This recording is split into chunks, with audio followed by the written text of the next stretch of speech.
Alright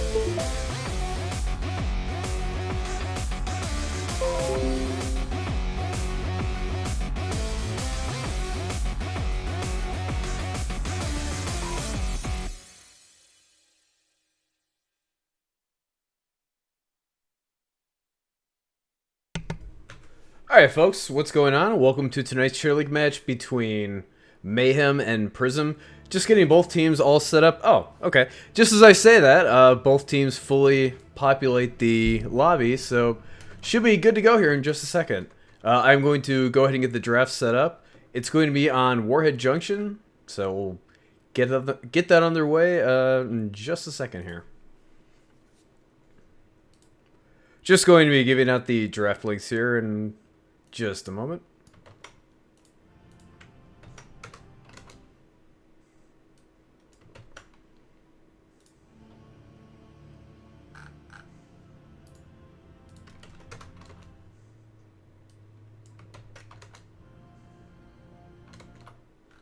Okay, so let's see. Who is the captain on the red team deck?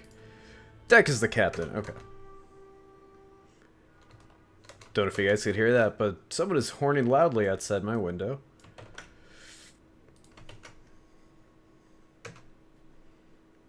Okay, so the draft links have been given out, and we're just waiting on both teams to ready up and begin the draft. So it's got started a little bit late because let's see here. Oh, hang on. Someone's asking a question in the lobby.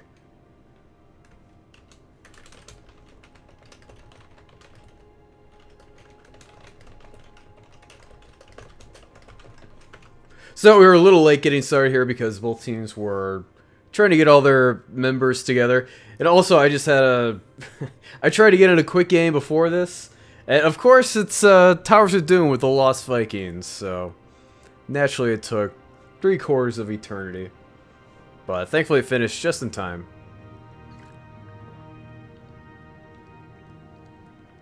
So I was able to get things going here, get the stream up. And only a slight panic. Okay, so it looks like the draft has begun. So, okay, even though it says Garda Terror, it's actually Warhead Junction that is going to be the map. That is going to be played on tonight.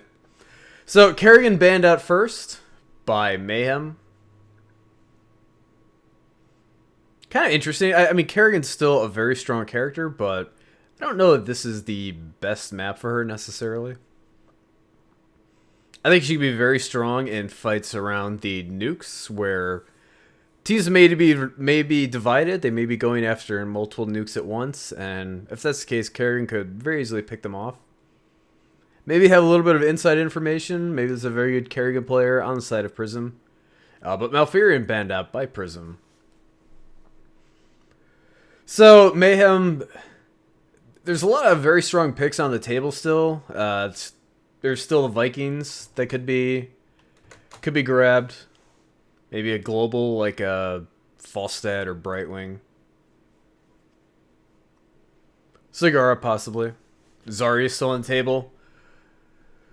But okay, so as far as I know, Zarya is not yet listed on Top Drafter, so that may not really be Nova. That may actually be Zarya picked up by Mayhem. I'll see if I can figure out if that's actually Nova or not, probably after the draft. Okay, so I'm being told, I'm being told in the lobby, that's actually Zarya. That's not Nova. So, okay.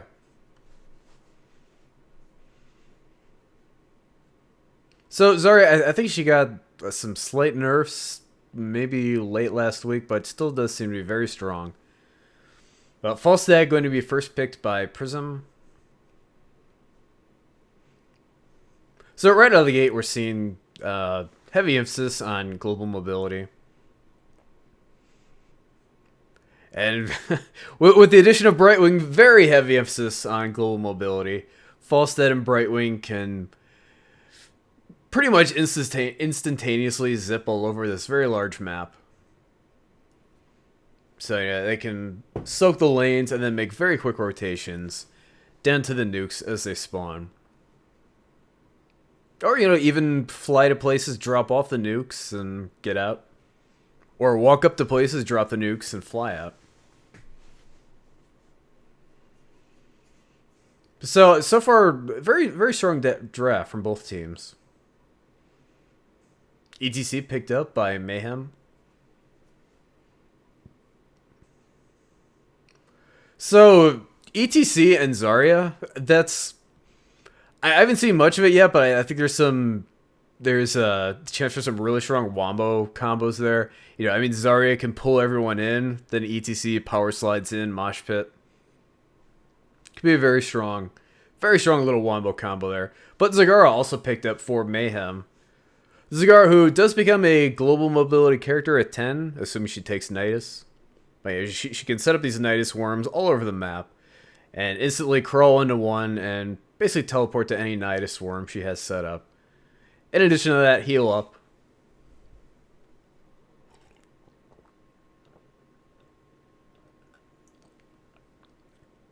So, no support yet on the side of Mayhem. Prism may be thinking about banning one out. They choose to ban out Oriel, which is interesting. Ariel. Let me see if I can pronounce that correctly.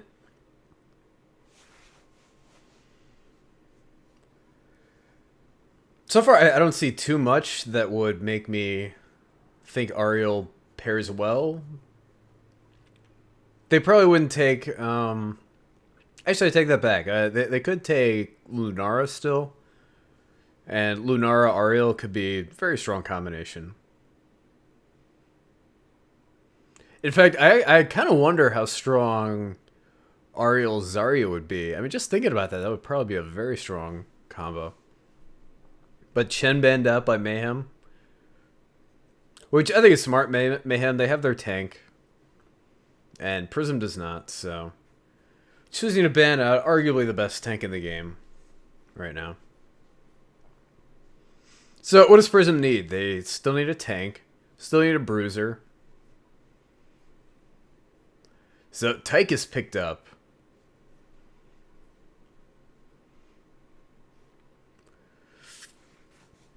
I don't see too... well, okay. So because that's not Nova... see, I keep looking at Mayhem's draft thinking that that's Nova, like they only have one tank. But they actually have ETC and Zarya, so... I think Prism may be picking up Tychus to counter the double tank. I was thinking about Dahaka. This is... he's the kind of the global mobility tank. And... considering Prism already has Falset and Brightwing, why not throw Dahaka in the mix? Let's just have the entire team just teleport all over the map. Pretty much have a monopoly on all of the global characters. Except for Zagara and, I guess, Illidan. I think there's like 7. So, Li Ming picked up for Mayhem.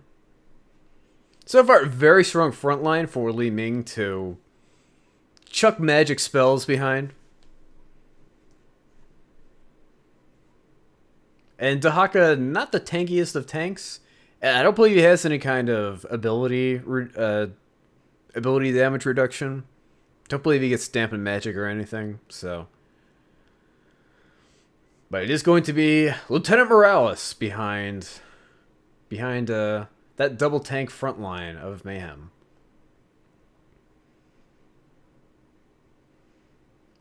Which, so far, I do think is fairly smart. The only ones who can really dive on the medic are kind of Dahaka. He can burrow in behind her, walk up behind her, drag. But assuming her tanks are peeling for her, shouldn't be in too much trouble. And Morales, actually, strangely enough, can actually kind of answer the global mobility of Prism with Medevac, so... we'll be curious if Medevac is used and whether or not it's used to travel along the, travel to different objective points on the map or just to get out of danger. But that is going to wrap up the draft as Thrall is picked up by Prism. So... I think Thrall is a solid response to Morales. Thrall is really one of the best dive heroes. Or not dive necessarily, but you know, he can really just get in there and disrupt Morales all day.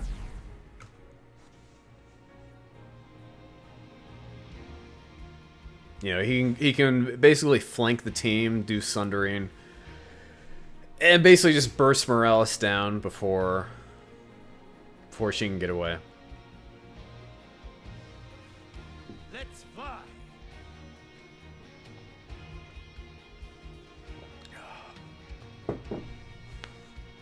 So between Dr. Smurf and Brainy Smurfs, awful lot of Smurfs on the red team here. So just waiting on a few more to ready up, and then we should be good to go.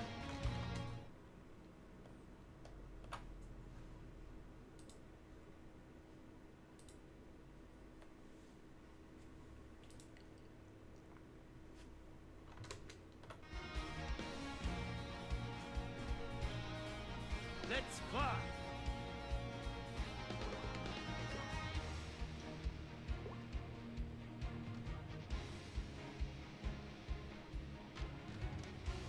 Okay, everyone is readied up, so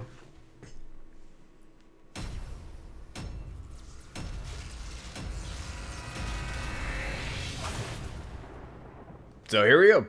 Mayhem versus Prism. So we have Brainthron on ETC, Willy Nilly on Lieutenant Morales, Lazy Panda on Zagara, Bloodbrain on Zarya, and Sick Logic on Li Ming. And then we have Deck on Tychus, Dr. Smurf on Thrall, Megalomania on Dahaka, Carbon Elite on Brightwing, and Brainy Smurf on Falstad.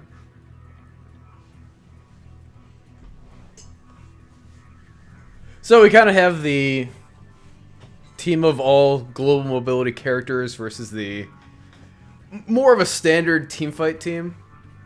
You know, you have your tank, your bruiser, your range DPS, your burst, your support.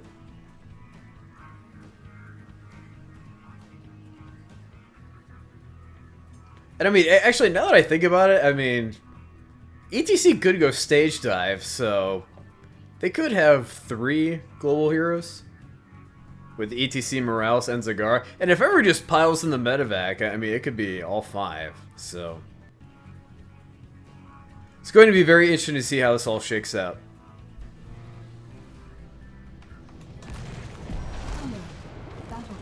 Initialization in progress.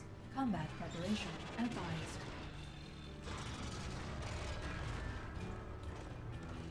So let's see, anything out of the ordinary as far as talent goes?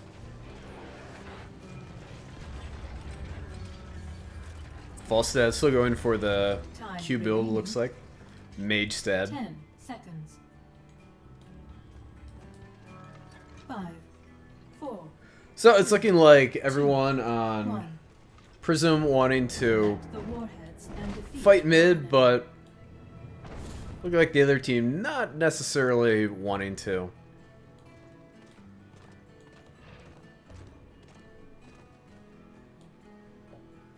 So far, it's looking like a 3-man on the bottom. Li Ming going to do what you can to chunk out those towers, but Brightwing going to come down in a response and mostly put an end to that.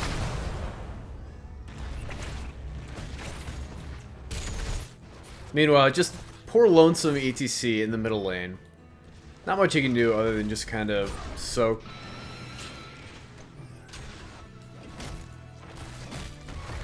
So this would be an even matchup in the top lane, Zagara versus Thrall, but Zagara versus Thrall and Dahaka, not so much. So a little undermanned in the top lane, but making up for it in the bottom lane, where Li Ming's still just chunking out these towers. This poor bottom tower just really taking a beating.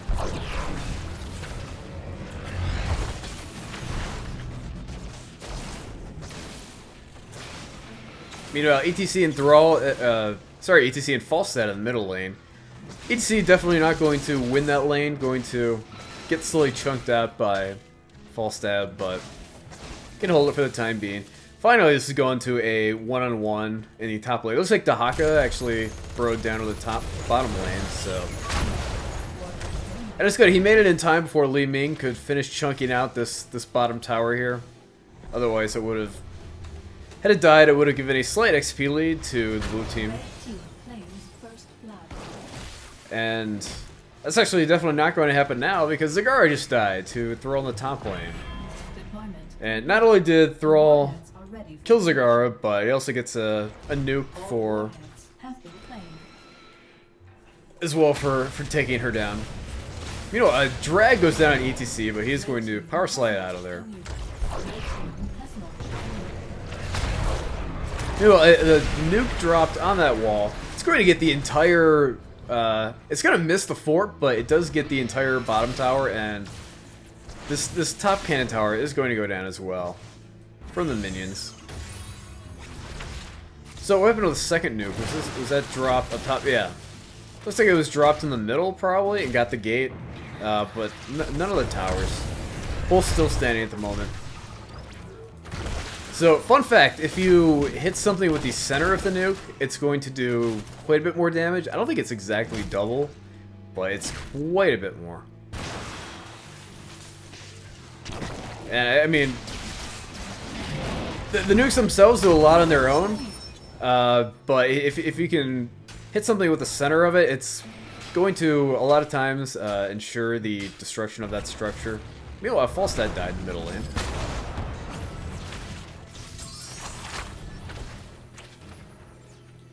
So, even though they lost the first two nukes, the blue team's still hanging in there.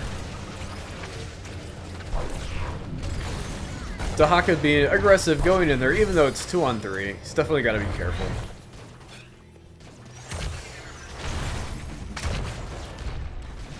So, meanwhile, an aggressive fly-up from Falstad in the top lane. And Brady Smurf going to take down Lazy Panda on Zagara. So, a very aggressive fly-in from Falstad, but it's going to pay off. It's going to secure the kill. Meanwhile, we do still have a 2-on-3 down here at the bottom. Li Ming, so close to getting that bottom cannon tower. I know she wants it bad, and I think she's going to get it. And Dahaka not defending that. And Li Ming is going to finally snipe that bottom tower. But even though she got it, they're still down a good half a level.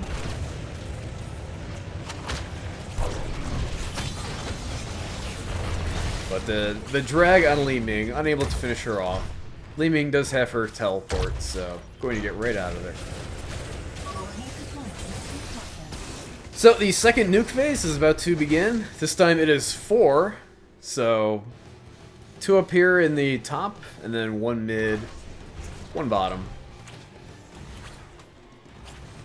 So it's looking like this bottom nuke is almost certainly going to go over to the red team, whereas these top 2 I don't expect either to be taken for a while. As probably Thrall and Zagara will just kind of poke at each other forever till the end of time, or until someone on the other team, or until either of them get reinforcements. So we did see the bottom. Oh no, we actually haven't seen the bottom nuke taken. There were a lot more people down here, but I guess they left before this nuke was secured. And Zarya, well, she was doing a good job of poking at Falstad, freeing him from taking it. Falstad is going to kill her, then take the nuke, then fly elsewhere to try and collect the others. So it looks like Falstad got the bottom one, red team got that one, blue team took this middle one, and then I think Zagara and Thrall just kind of traded nukes up here. Yeah, so Zagara, she's going to give her life to drop that nuke, which means Falstad should be able to answer right back and not give his life, so definitely a good trade for the red team.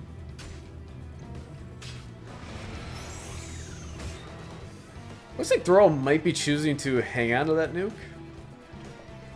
Okay, they're just going to drop it directly on the center of that fort. And because it was dropped on the center, it is going to do a good amount of damage.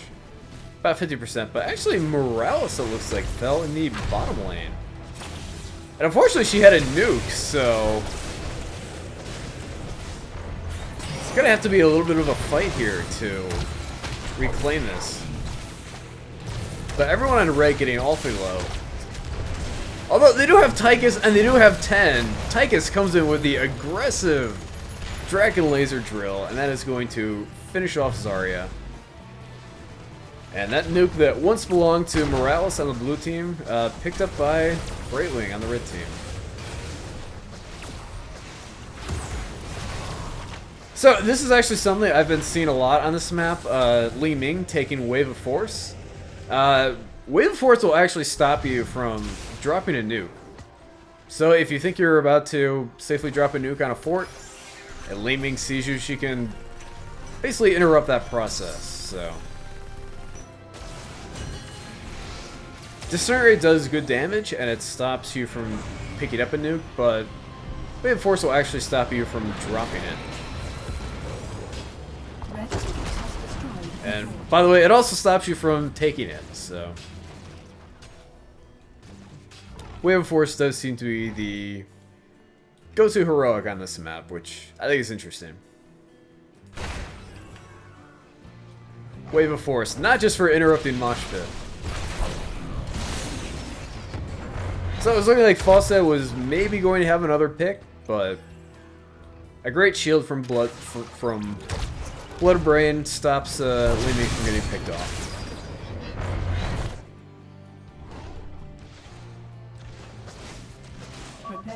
So meanwhile, the only fort that's actually gone down is the blue middle fort.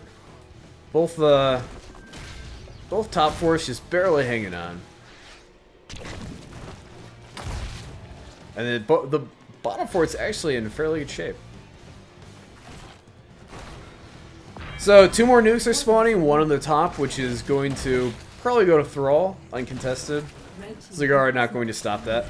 But the bottom one, though, oh, unfortunately, the Graviton Surge, I believe that's called. Fortunately, that misses on Falstad. But meanwhile, the drill is getting major work. Morales getting hit really hard. I think she tried to medevac out there, but unfortunately just did not get out in time. And actually it was stage dive for ETC.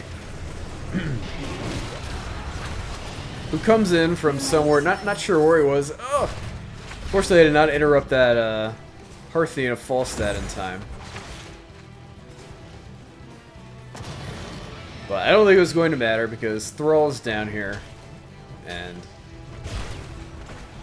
I think Thrall is very good on this map because he can very safely poke at the channeling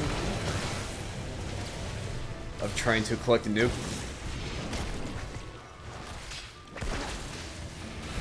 So Morales actually using medevac to just get in there and try and contest this, which I really think is smart.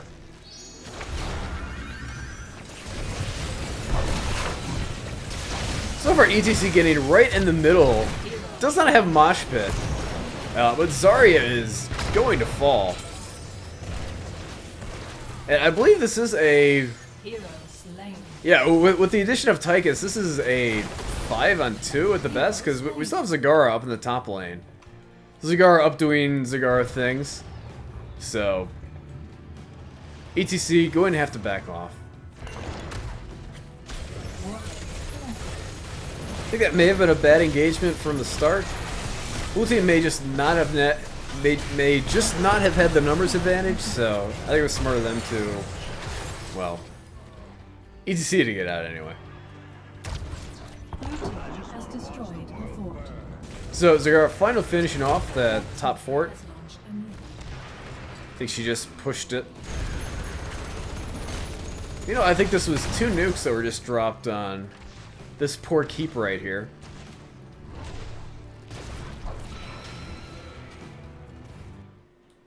So, I guess someone had a slight disconnect, so I guess we'll wait on them to come back.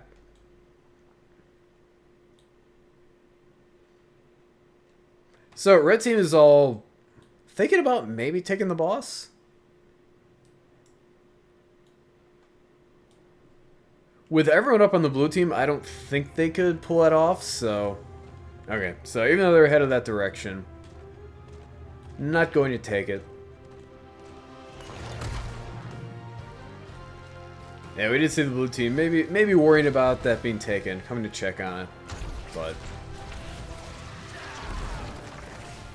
deciding just to grab their fire bats. And then deciding, since red team not showing anywhere, deciding to grab the bottom boss, and red team deciding to go ahead and take the top boss. So very much a cursed hollow kind of situation, where if you can kind of sniff out that one team is taking one of the bosses, you take the other one. And Dahaka may be thinking about getting onto the point and taking this. I don't think he's going to be able to do it.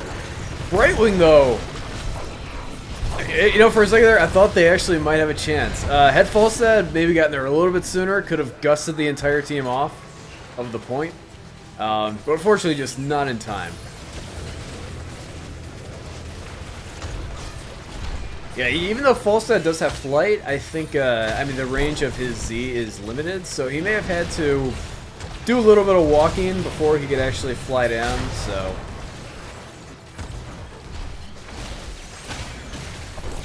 But meanwhile, blue team choosing to push with this bottom boss, which I actually think is smart. They really need to get something out of this. And they do. They actually managed to pick off Dahaka.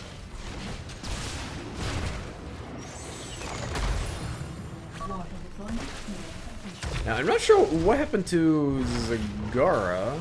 She was defending this. Not sure where. Oh, she must have died. Okay.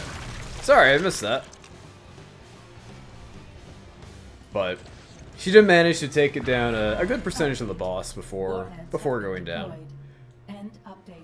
So that was an aggressive push by the blue team, and I think that that is going to result in a couple nukes as well.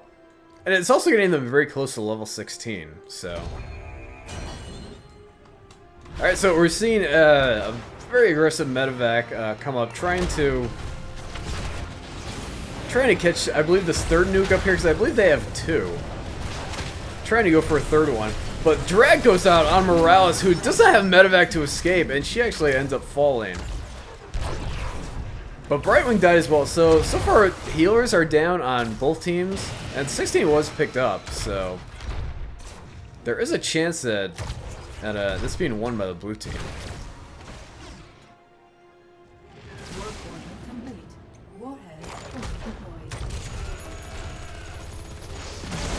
So this is a 3-on-4, but we do see an aggressive power slide by ETC.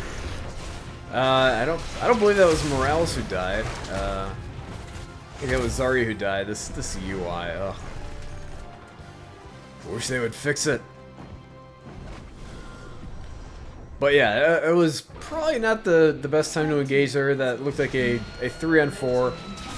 But the power slide goes there. This, however, is a much better engagement. That is a 3-on-1. And Falstad, he is going to drop the nuke and secure the keep, but he is going to give his life for it, which I think is probably a good trade. I think you can get a keep for just a mere one death. I think that's pretty much always worth it.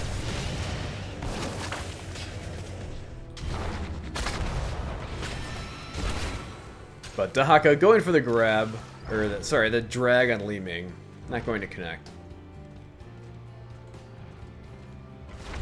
So 20 is very close to being reached by the red team. So they're sitting on 20 and a nuke, but they're choosing to fight. This is a 5-on-4, so I'm not sure they really want to be doing this. Falstad is still dead, so I think it would be wise of them to back off. Yeah, they probably want to wait until they hit level 20, and they have their whole team before taking a fight.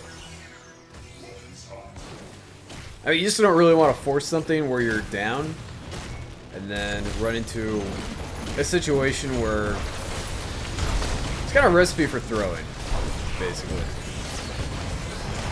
So blue team trying to invade this camp, but it's not quite going to work out. Fortunately for them, the opportunity has kind of passed. Falstad is up now.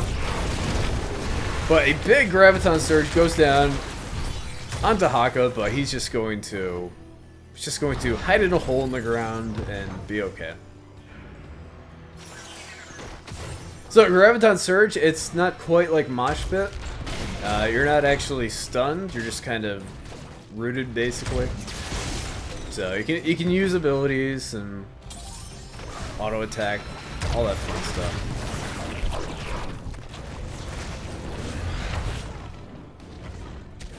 So hey, I think this is the time where the blue team, they really want to take a fight.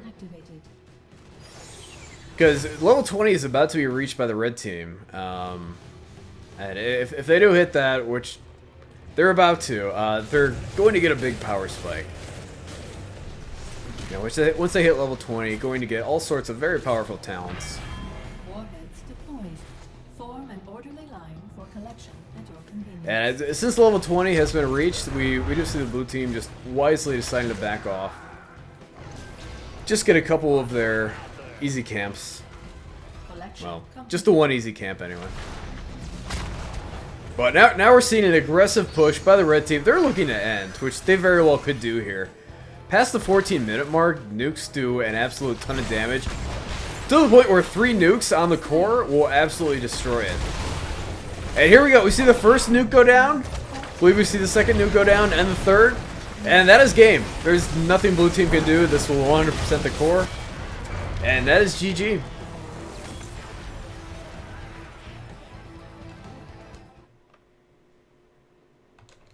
So Mayhem is going to take it.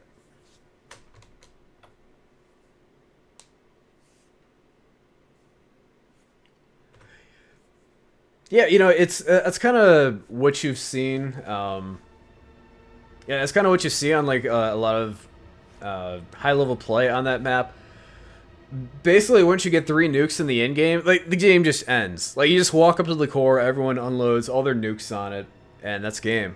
Past the 14-minute mark, the basically 3 nukes will 100% the core. 2 will do 100%, but it won't do. It will do 100%, but you know you have the shields on the core, which is like another 40%. So 2 won't quite do it, but 3 absolutely will. But congratulations to Mayhem on their victory. This was a Division 1 match. I don't think I mentioned that at the beginning. But yeah, congratulations to them. I thought that was a well played match, and they will move on and continue to have a higher MMR, I guess. I haven't saw playoffs yet, so they don't advance or anything, but they will advance to being higher in the standings. So I have a couple more matches coming up tonight. This was the first of 3 matches that I am casting tonight. So I invite you guys to stick around and subscribe if you have not done so already. And I will be casting a couple more matches here shortly. Let me check on the time on the other match. It's Mark Mayhem here, office winning. So I have another match coming up. In about 20 minutes. So yeah, it's between Calamity and BJ and Company. So hope you guys stick around for that. That'll be coming up in 20 minutes. So see you guys then.